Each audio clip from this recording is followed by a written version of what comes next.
Hello.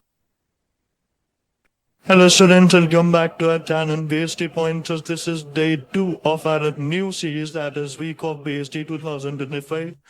And this series is made this series is actually made in keeping in mind for you all to score 95 plus in your board examination on 22 Feb. BST का जो है उसमें 95 plus score कर पाओ। इस वजह से हमने ये सीरीज जो है इस तरह से डिजाइन करे कि आपको हर एक चीज को कवर करेगी। तो उसका डे 2 है और इवनिंग वीडियो और differences.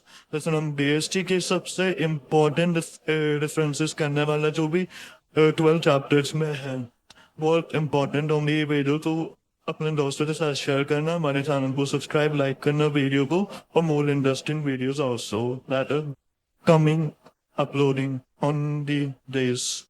Let's start with the video. So all differences यानी कि important, जो कि important और repetitive differences है, क्योंकि बोर्ड एग्जामिनेशन में ज्यादातर देखेंगे है वो।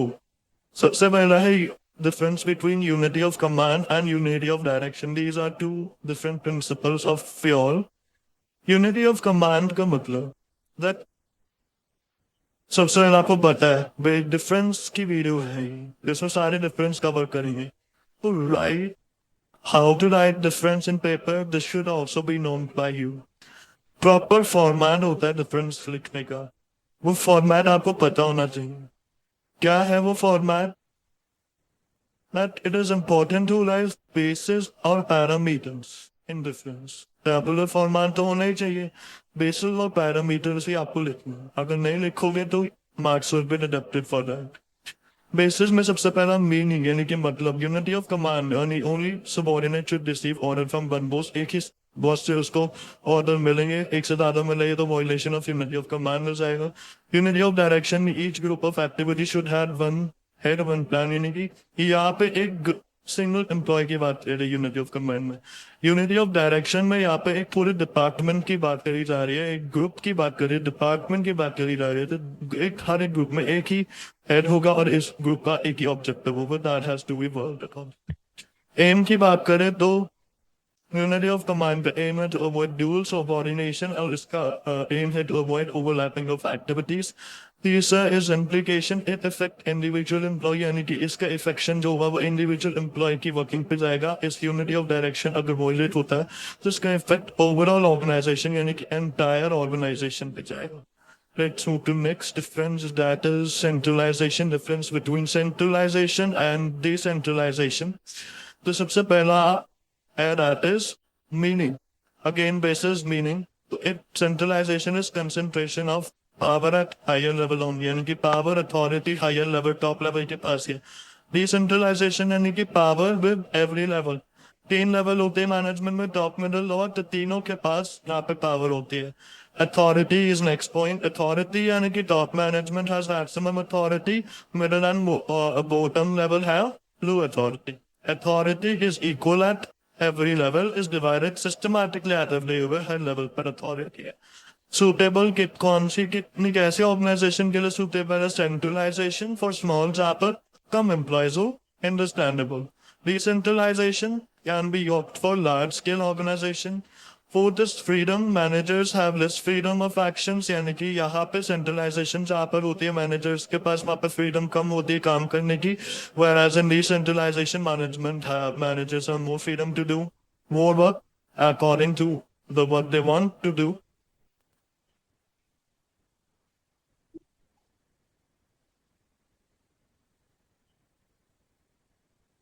Internet.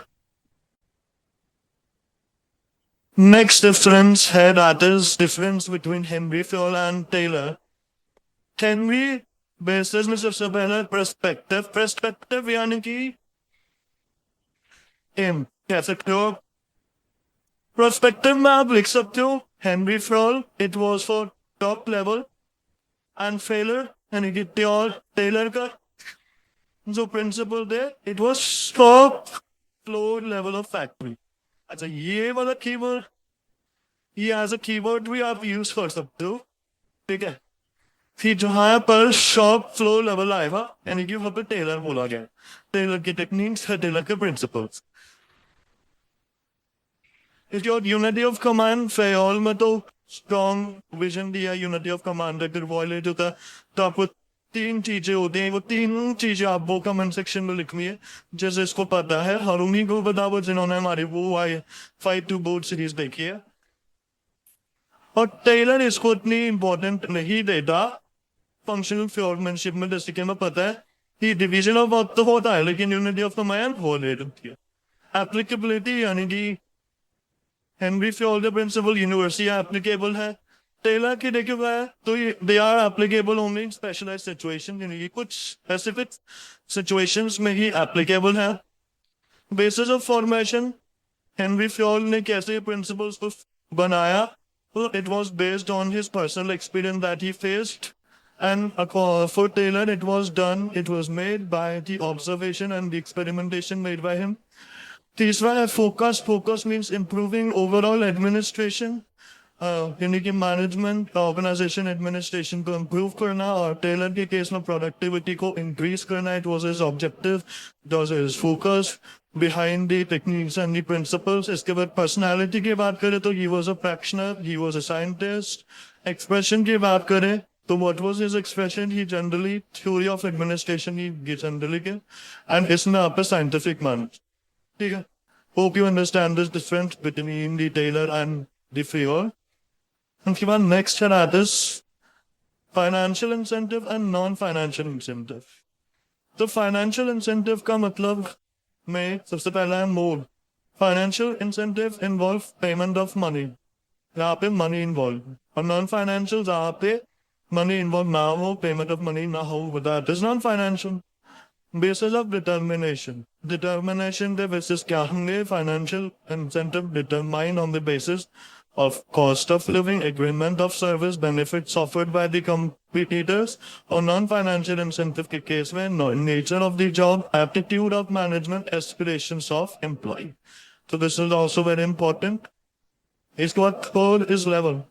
Financial incentive are used to motivate workers to the and non-managerial employees, यानी कि जो non-important workers हैं, like जो आपके cleaners होते हैं ये सारे, but non-financial incentive में it is used to motivate the manager personnel, manager itself motivate होता है at higher level, उनको जैसे अगर वो लोअर लेवल पे काम करे तो वो मोटिवेट किए जाते हैं to so that they are getting at promotion at higher level to supplement and support financial incentive.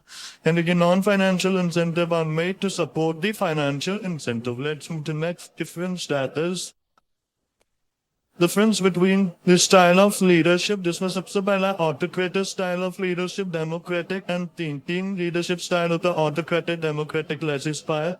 Autocratic में decision making कैसी होती है? Leader centralized decision making, यहाँ पे डिसीजन मेकिंग लीडर ही डिसीजन बनाता है। ऑटोक्रेटिक में, डेमोक्रेटिक में on consultation and participation of both subordinate and superior दोनों का मिला होता है 50-50, और laissez-faire में ऑल डेलीगेशन और decision taken by the subordinates itself. Delegation of authority, leadership authoritative में नो डेलीगेशन होती है, ये थोड़ी बहुत डेलीगेशन होती है। डेमोक्रेटिव में इक्वल डेलीगेशन होता है with both employees and superior, इसमें मोर डेलीगेशन लिख सकते हो। इसके बाद laissez-faire में ऑफ कोर्स फुल डेलीगेशन होगी, because all rights have with the subordinates and superior higher avoids power। इसके बाद है तीसरा डिग्री ऑफ सुपरविजन। सुपरविजन की degree close supervision, moderate, and there is no supervision in laissez-faire। Fourth is employees moral. Employees moral autocratic में low होता है, यानी कि मोटिवेशन लो होता है ऑटोक्रेटिक है। डेमोक्रेटिक में थोड़ा सा हाई होता है, और इन laissez-faire में तो एम्प्लॉय मोरल प्रमोट ही नहीं होता। It does not promote employees' morale. जिनके पास से पावर होता है तो क्या फायदा उनको मोटिवेट करना? They're already very motivated. इसका नेक्स्ट डिफरेंस है हमारा, that is formal and informal communication. Formal and informal communication are origin. Formal communication are originated in the organization itself through official channel. Informal organization are developed through informal lines of communication that is spontaneous and unstructured. इनका nature कैसे होता है? They are authorized, they are authentic, they are unplanned, unsystematic, unauthentic. Flow कैसा होता है? इनका flow formal communication का 2-3 तरीके से होता है. ये तो top to low हो गया, यानी कि from upward downward flow हो गया, या lower to top हो गया, यानी कि upward flow हो गया, या from one department to other department हुआ. This is a flow informal. और informal में whole organization यानी कि चारों दिशाओं में ऑर्गेनाइजेशन में ह्यूमर की तरफ फैल जाता है. फ्लेक्सिबिलिटी देखिए फॉर्मल में रिजिड होते हैं और इनफॉर्मल में फ्लेक्सिबल यानी कि they can be modified according to authority, official channel और इसमें अनऑफिशियल. पर्पस क्या होता है? बिजनेस ऑब्जेक्टिव को अचीव करना. अगर ऑर्गेनाइज्ड है और फॉर्मल है तो और ऑफिशियल चैनल से इंफॉर्मेशन हो रही है तो that is already that is main purpose of that information is to achieve that business objective. But if we talk about informal, this is used to satisfy some their personal needs. ठीक है. इसके बाद आते हैं next पे, that is speed. कितना time लेता है formal? Very time consuming it is. Whereas at informal it is fast. Accuracy देखे तो it is accurate, legal, authentic. Whereas it is not accurate, it is humor. Form की देखिए तो it can be both oral and written, but it is usually oral क्योंकि humor है तो जल्दी पास होता है ना. इस the source यानी कि कहाँ से बात फैली है, it can be traced, but in informal it cannot be traced because it is a humor and it is spread in overall organization. That's it. इसके बाद आते हैं नेक्स्ट पॉइंट पे, दैट इज नेक्स्ट डिफरेंस पे, जो हमारा है difference between money market and financial market. One of the important is the difference which generally came in previous year. तो आया ही था ये difference, तो बहुत important है. और जो आपका फाइनेंशियल मार्केट है उसमें से सबसे ज्यादा जो पूछा जाता है क्वेश्चन वो यही डिफरेंस के ऊपर है. तो ये बहुत इंपॉर्टेंट है आपके करेंगे. तो इसमें सबसे पहला बेसिस है पीरियड ऑफ फाइनेंस, यानी कि कितना टाइम तक फाइनेंस रहता है. मनी मार्केट में शॉर्ट टर्म फंड्स रहते हैं फॉर मेजोरिटी टाइम होता है 1 to 12 months, 1 day to 12 months, 12 month मान के चलो. और कैपिटल मार्केट में लॉन्ग टर्म रहता है जिसमें 1 साल से ज्यादा मेजोरिटी पीरियड होता है. टाइम of instruments, जिसमें instruments लगे तो T-bills, commercial paper, certificate of deposits, there's generally the tools of money market. Whereas in capital market, share, debenture, government bond, ये सारे capital market के होते हैं.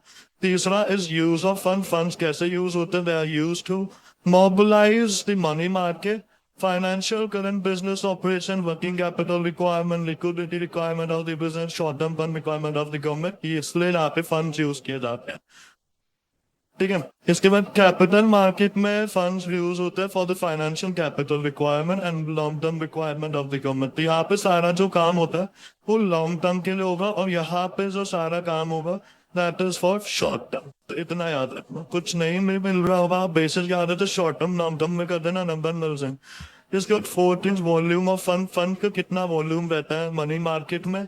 तो यहाँ पे लार्ज अमाउंट रहता है और इधर रहता है स्मॉल अमाउंट जो कि 10 रुपए का हो सकता है या वन डिबेंचर ऑफ विस मिनिमम 100 रुपए और यहाँ पे मिनिमम 25 लाख रुपए.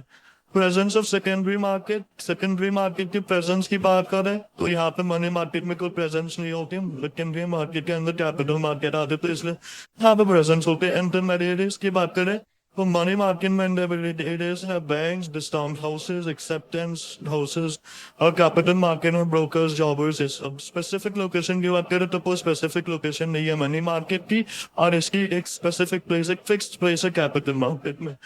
इन्वॉल्वमेंट ऑफ ब्रोकर की क्या इन्वॉल्वमेंट है मनी मार्केट में? There is no involvement of broker in the money market but there is involvement of broker in capital market. Nine की बात करें link between lenders and vendors on the border for the shorter period. यहाँ पे shorter period के लिए होता है और कैपिटल मार्केट में इन्वेस्टर और बॉर्डर्स के बीच होता है. यहाँ पे लेंडर्स नहीं होते, यहाँ पे इन्वेस्टर्स होते हैं. इन्वेस्टर और बॉर्डर के बीच मतलब लॉन्ग टर्म के लिए होता है. यहाँ पे ऐसी लॉन्ग टर्म होती है. ठीक.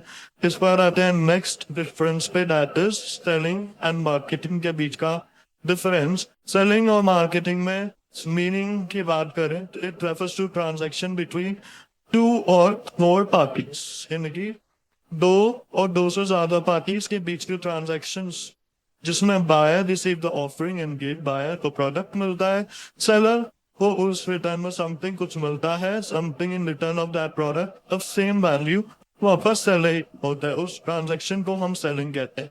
और marketing is a process, is an activity of business related to buying and selling of goods and services or customer satisfaction। इस डेफिनेशन को हमने पूरा ब्रेक डाउन करके भी पढ़ा था, ठीक है। इस डेफिनेशन को हमने पूरा ब्रेक डाउन करके पढ़ा था हमारी वो फाइट टू बूट सीरीज में। तो मार्केटिंग चैप्टर में आपको बहुत अच्छे से पढ़ा है, तो जिसने नहीं देखा वो वहां पे जरूर देखना।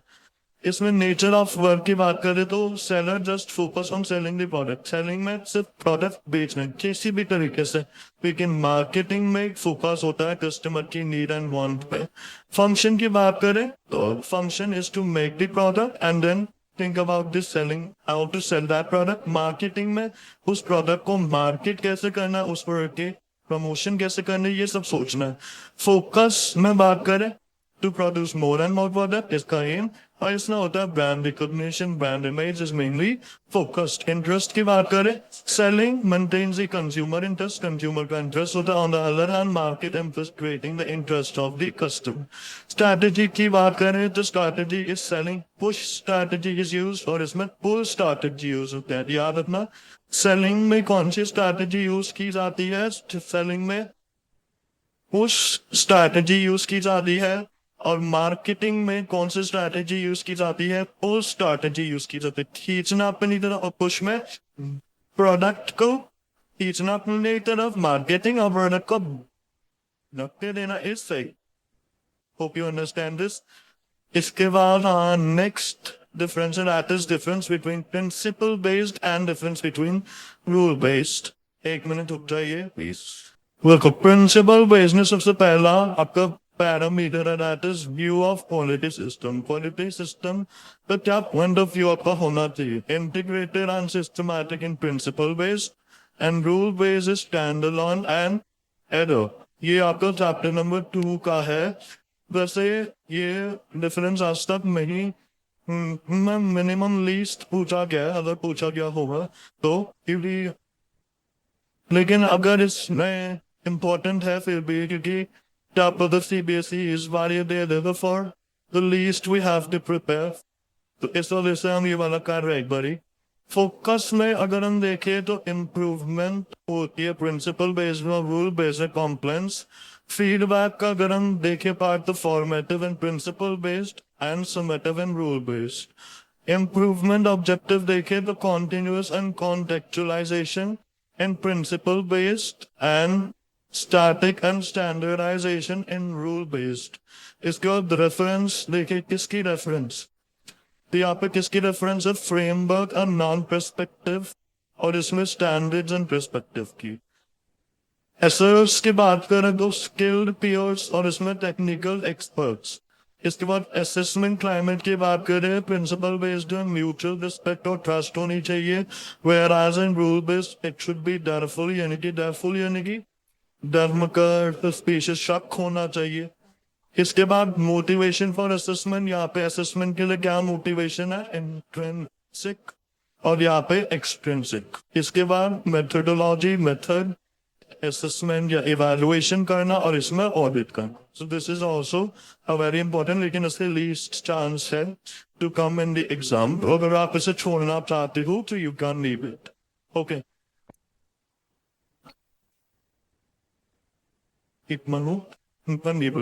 Is what we have next, that is the difference between single use plan as well as the difference between the standing plan। इसमें फिर सबसे पहला this is a meaning, यानी कि single use plan refers to plan which are designed for one time usage, यानी कि जो सिर्फ एक ही बार यूसेज के लिए, एक ही बार यूज करने के लिए बनाए जाते हैं। Plan that are used for make to complete a particular project, a short term project के लिए जो प्लान बनाए जाते हैं that are single use plan, और standing use plan which are formulated for repetitive use, यानी कि लॉन्ग टर्म के लिए जो यूज किए जाते हैं, यानी कि प्लान जो जिसको हम बार बार एक ऑब्जेक्ट को अचीव करने के लिए यूज कर सकते हैं, that is standing plan।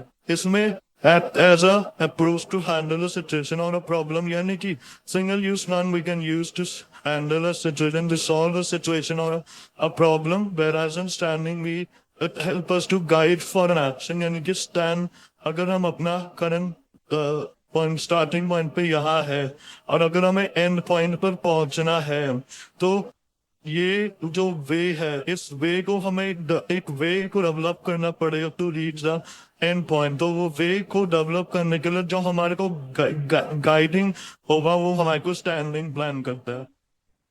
Help objective की बात करें तो effectively accomplish a particular activity, किसी पर्टिकुलर प्रोजेक्ट को कंप्लीट करने के लिए single use plan and to bring uniformity and consistency in decisions, यानी कि यूनिफॉर्म डिसीजंस लेना, प्रॉपर इफेक्टिव डिसीजंस लेना वो स्टैंडिंग प्लान का काम होता है। इसके बाद नेचर की बात करें तो one time use, single use and repetitive, इनकी बार बार स्टैंडिंग यूज। इसके बाद टाइम पीरियड की बात करें तो शॉर्ट टर्म पीरियड के लिए होते हैं हमारे सिंगल यूज और लॉन्ग टर्म पीरियड के लिए होते हैं हमारे स्टैंडिंग यूज। स्कोप की बात करें तो नैरो स्कोप है और इसमें वाइड स्कोप है। वाइड स्कोप है स्टैंडिंग यूज में, कैसा स्कोप है वाइड, और इसमें कैसा स्कोप है आपका, इसमें आपका नैरो स्कोप। आई होप आपको समझना आ रहा है क्योंकि ये आपका 2021 में भी पूछा गया था। If you are next पर आते हैं, that is difference between functional and division structure. Most repetitive questions of CBSE 2025. Very important came also important topic in organizing chapter. अगर हम फॉर्मेशन की बात करें बेसिस में, सबसे पहले it is based on the functions perform, यानी कि कैसे फंक्शन ऑर्गेनाइजेशन कर रही है, और डिविजनल स्ट्रक्चर में it is based on the product line, different product के ऊपर। स्पेशलाइजेशन वैसे डिफरेंस हमने करा है 10 मोस्ट मस्ट डू टॉपिक्स में, लेकिन मैं एक बार फिर से बता देता हूँ। स्पेशलाइजेशन इसमें कैसे स्पेशलाइजेशन बनते हैं, फंक्शनल में फंक्शनल स्पेशलाइजेशन और डिविजनल में product specialisation. You get the skills about all kind of product और related information about the product, so you. इसके बाद रिस्पॉन्सिबिलिटी की बात करें, it is difficult to fix responsibility in functional sector, whereas it is easy to fix responsibility in divisional structure. Managerial की बात करें, difficult as each manager, and divisional की बात करें तो easy as manager performs. इसके बाद development की बात करें, specializing one function, और divisional की बात करें तो multi functional आप divisional में कर सकते हो। कॉस्ट फंक्शन स्ट्रक्चर में कम होते हैं, बिकॉज डुप्लीकेशन ऑफ वर्क नहीं होता, वेराज कॉस्ट डिविजनल स्ट्रक्चर में बहुत ज्यादा होती है क्योंकि डुप्लीकेशन ऑफ वर्क यहाँ पर होता है। कोऑर्डिनेशन की अगर हम बात करें तो coordination is a very important aspect use to use as a base to measure difference between functional and divisional structure में। तो it is difficult in multi-product है, यानी कि shoes भी produce कर रहे हो तुम, you're producing pen also, you're producing clothes also, shoes भी look, और सिर्फ तुम pens भी produce कर रहे हो, clothes भी produce कर रहे हो। So it is difficult to maintain coordination in multi-product, but easier to maintain coordination as all functions are related to particular product are integrated in one department. यानी कि आप product line 4 डिपार्टमेंट है आपके में, एक शूज डिपार्टमेंट है जिसमें आप डिफरेंट काइंड ऑफ शूज बनाते हो, एक क्लोथ डिपार्टमेंट है जिसमें सिर्फ डिफरेंट काइंड के क्लोथ्स बनाते हो। तो दिस इज वन डिपार्टमेंट है आपका। एक बिना हर में वन हेड होगा, वन प्लान होगा, तो this will be help you to achieve the coordination very easily, effectively, efficiently तुम काम कर पाओगे। इसका नेक्स्ट है that is difference between recruitment and selection. बहुत कभी कभार पूछा जा सकता है ये भी। इसमें मीनिंग की बात करें, an activity of searching for और potential candidates, encouraging them to apply. Recruitment माने कि making candidate to apply for the vacant positions in the organisation, and selection means stimulating people to apply for the job, उनको open करना job. Approach इसमें positive approach है, whereas in selection it is a negative approach. Objective की बात करें तो objective recruitment का क्या होता है, inviting more and more candidate की सबसे ज्यादा लोग ज्यादा से ज्यादा अप्लाई करें, जिससे तो हमारे पास गुड नंबर ऑफ सिलेक्शन हो, गुड नंबर। और इसमें सिलेक्शन में choosing the most suitable candidate यानी कि रिक्रूटमेंट जितने भी लोगों ने तुम्हारे पास अप्लाई करा है, जैसे 100 लोगों ने अप्लाई करा तो मेरे पास 20 वैकेंसी है, तो उन 100 को 20 तक कैसे लाना है वो आपका सिलेक्शन हुआ, ठीक है, वो आपका सिलेक्शन हुआ। इसका की फैक्टर की बात करें एडवर्टाइजिंग जॉब और इसमें अपॉइंटिंग द कैंडिडेट। सीक्वेंस की बात करें तो it is done first, recruitment is done first, then we go to selection. जैसे मैंने बात करा 100 लोगों ने अप्लाई करा 20 के लिए, तो 100 लोगों ने जो अप्लाई करा दैट इज रिक्रूटमेंट, और 20 उनमें से छांटना इज सिलेक्शन। प्रोसेस की बात करें तो रिक्रूटमेंट प्रोसेस में vacancies are notified in an organization to various sources, is made an application form available to the candidate advertisement के थ्रू। इसमें दो तरीके से होता है, जैसे कि आपको पता है इंटरनल सोर्स और एक एक्सटर्नल सोर्स के थ्रू। दोनों के अपने अपने एडवांटेज है, अपने अपने डिसएडवांटेज, तो वो you understand difference between the two. इसके बाद हमारे पास आता है next different, that is on difference between on the job end of the job training method. इसमें on the job is cost की बात करें तो cheaper to carry out on the job, whereas it is more expensive and got more time, cost, manpower for off the job। अगर हम बात करें whichever is more relevant, so it is on the job is more relevant and more practical, whereas it is less relevant and less practical। For on the job, workers are not taken away from their job, continue to be productive, यानी कि same workplace में उनकी training होती है, और off the job में they are taken far from the workplace for the training। इसमें it is more, next one is more suited for employees who are new to the job, जो कि new blood के लिए it is best suited for the new blood on the job, best suited for the new blood, whereas of the job is less suited for the new blood।